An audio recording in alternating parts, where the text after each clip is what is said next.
എൻ്റെ പേര് സ്വാതി. ഞാൻ കൊല്ലത്തു നിന്ന് വരുന്നു. ഞാൻ ജൂലൈ 2024 17 ഞാൻ ഉടമ്പടി എടുക്കുന്നത്. ഞാൻ ദുബായിൽ 2022 ദുബായിൽ വിസിറ്റിന് പോയിട്ടുണ്ടായിരുന്നു. അന്ന് എനിക്ക് ജോലി ശരിയായി, ഞാനൊരു ജോലിക്ക് ചേർന്നു. പക്ഷേ അവിടെ ജോബ് അറ്റ്മോസ്ഫിയർ ഒട്ടും ശരിയല്ലായിരുന്നു. ഒരു രീതിയിലും എനിക്ക് അവിടെ അഡ്ജസ്റ്റ് ചെയ്യാൻ പറ്റാത്തൊരു സിറ്റുവേഷനായിരുന്നു. അങ്ങനെ ഒരു 6 months ഞാൻ അവിടെ നിന്നിട്ട് അവിടെ നിന്ന് ഇറങ്ങുമായിരുന്നു. ഇറങ്ങിയതിന് ശേഷം ഞാൻ വേറെ ജോലി, എനിക്കൊരു കോൺഫിഡൻസ് ഉണ്ടായിരുന്നു, എനിക്ക് ജോലി കിട്ടും എന്നുള്ള നല്ല കോൺഫിഡൻസ് ഉണ്ടായിരുന്നു. ഞാൻ ഒരുപാട് ജോലി അന്വേഷിച്ചു, ഒരുപാട് ഇൻ്റർവ്യൂസ് അറ്റൻഡ് ചെയ്തു. ഇൻ്റർവ്യൂസ് ക്ലിയർ ചെയ്യുന്നുണ്ടായിരുന്നു. പക്ഷേ ഒന്നെങ്കിൽ സാലറി ശരിയാവില്ല, അല്ലെങ്കിൽ ഉദ്ദേശിക്കുന്ന പോലെ നല്ലൊരു ജോലി ആയിരിക്കത്തില്ല. അങ്ങനെ ഒരുപാട് മെൻ്റൽ സ്ട്രെസ്സും കാര്യങ്ങളിലൂടെയൊക്കെ കടന്നുപോയി, ഒത്തിരി സ്ട്രഗിൾ ചെയ്തു. അവസാനം ഒരു ജോലി ശരിയായി.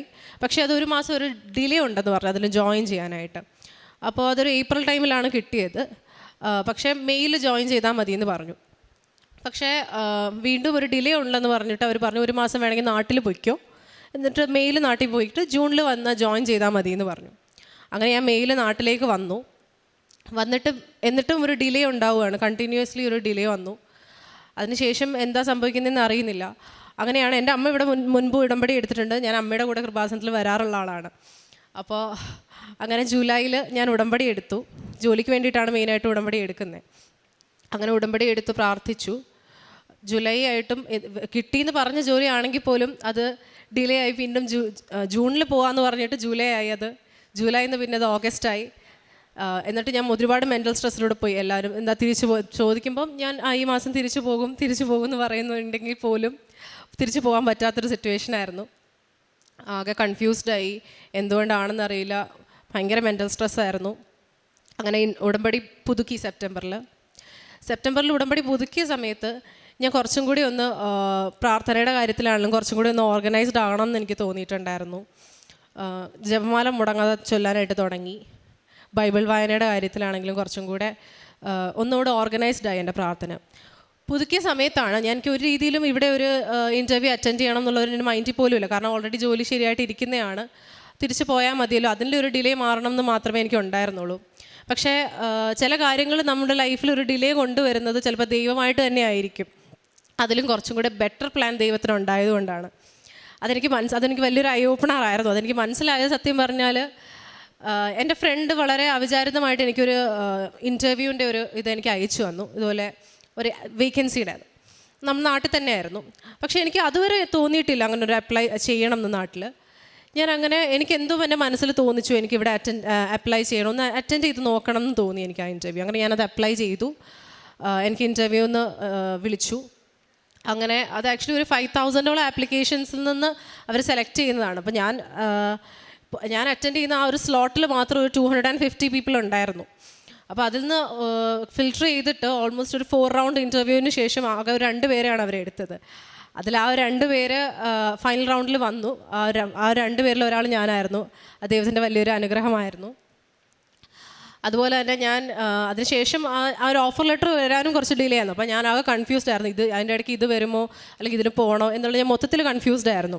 ഞാൻ എല്ലാ രീതിയിലും നോക്കിയപ്പോൾ നാട്ടിൽ ഈ ഒരു നല്ല കമ്പനിയാണ്, കുറച്ചും കൂടി എനിക്ക് ചെയ്യാൻ പറ്റുന്നത് അല്ലെങ്കിൽ എൻ്റെ ഒരു കാലിബറിൽ ഏറ്റവും ബെസ്റ്റായിട്ട് എനിക്ക് ശോഭിക്കാൻ പറ്റുന്ന ഒരു ജോബ് ഓപ്പർച്യൂണിറ്റി ഇതാണെന്ന് തോന്നി. കുറച്ചുകൂടെ ബെറ്റർ കമ്പനി, ഒരു ജർമ്മൻ കമ്പനിയാണ്.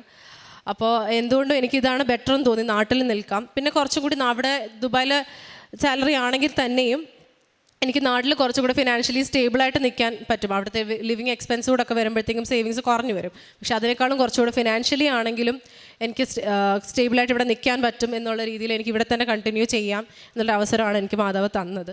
സത്യത്തിൽ ഇവിടുത്തെ കൃപാസനത്തിലെ പത്രം ഞാൻ വിതരണം ചെയ്തുകൊണ്ടിരിക്കുമ്പോഴാണ് എനിക്ക് ഈ കമ്പനിയുടെ ഓഫർ ലെറ്റർ കിട്ടുന്നത്.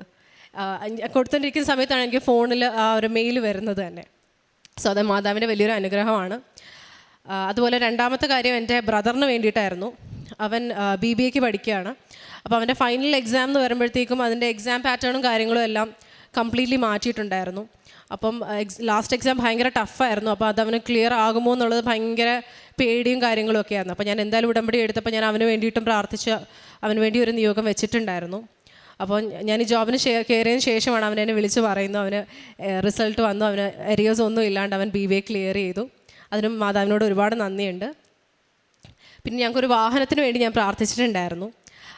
അപ്പം അത് നിയോഗം വെച്ച് പ്രാർത്ഥിച്ചു കഴിഞ്ഞ ആ മാസം തന്നെ എങ്ങനെയാണെന്ന് അറിയത്തില്ല, പക്ഷേ വളരെ പെട്ടെന്ന് തന്നെ ഞങ്ങൾ ആ ഒരു നിയോഗം മാതാവ് സാധിച്ചു എന്ന് ഞങ്ങൾക്ക് നല്ലൊരു വാഹനം എടുക്കാനായിട്ട് സാധിച്ചു. മാതാവിനോട് ഒരുപാട് നന്ദിയുണ്ട്. ഇതുപോലെ തന്നെ ഒരുപാട് വലുതും ചെറുതുമായിട്ടുള്ള ഒരുപാട് അനുഗ്രഹങ്ങൾ കിട്ടിയിട്ടുണ്ട്. അതുപോലെ തന്നെ ഈ ഒരു സമയത്ത്, ഉടമ്പടി എടുത്ത ഒരു സമയത്ത്, അതിനു മുമ്പ് വരെ ഞാൻ വളരെ ഇമ്പൾസീവായിട്ട് ബിഹേവ് ചെയ്യുമായിരുന്നു. പെട്ടെന്ന് ദേഷ്യം വരുന്നൊരു ടൈപ്പായിരുന്നു. ഒരുപാട് ഈ മെയിനായിട്ടും ഈ ടെൻഷനും കാര്യങ്ങളും കൂടെ വെച്ചിട്ട് തന്നെ ചിലപ്പോൾ ചിന്തിക്കാതെയൊക്കെ പെരുമാറുന്നൊരു ടൈപ്പ് ആയിരുന്നു. കുറച്ചും കൂടെ ലൈഫ് ഒന്ന് കൺട്രോൾഡ് ആകാനായിട്ട് സാധിച്ചു. ലൈക്ക് ദൈവത്തിനോടുള്ള വിശ്വാസത്തിൻ്റെ കാര്യത്തിലാണെങ്കിൽ തന്നെയും എന്ത് കാര്യം ചെയ്യുന്നതിന് മുമ്പ് ദൈവത്തിനോടൊന്ന് പ്രാർത്ഥിച്ചിട്ട് ചെയ്യുന്ന ആ ഒരു സ്വഭാവം കുറച്ചും കൂടി വന്നു. കുറച്ചും കൂടി സമാധാനവും സന്തോഷവും ലൈഫിൽ വരാനായിട്ട് സാധിച്ചു ഉടമ്പടി എടുത്തതിന് ശേഷം. ദൈവത്തിനോട് ഒരുപാട് നന്ദിയുണ്ട്. ലൂക്കായുടെ വിശുദ്ധ സുവിശേഷം 2:10 ദൈവദൂതൻ ആട്ടിടയന്മാരോട് അരുളി ചെയ്യുന്നുണ്ട്, ഇതാ സകല ജനത്തിനും വേണ്ടിയുള്ള വലിയ സന്തോഷത്തിൻ്റെ സദ്വാർത്ത ഞാൻ നിങ്ങളെ അറിയിക്കുന്നു.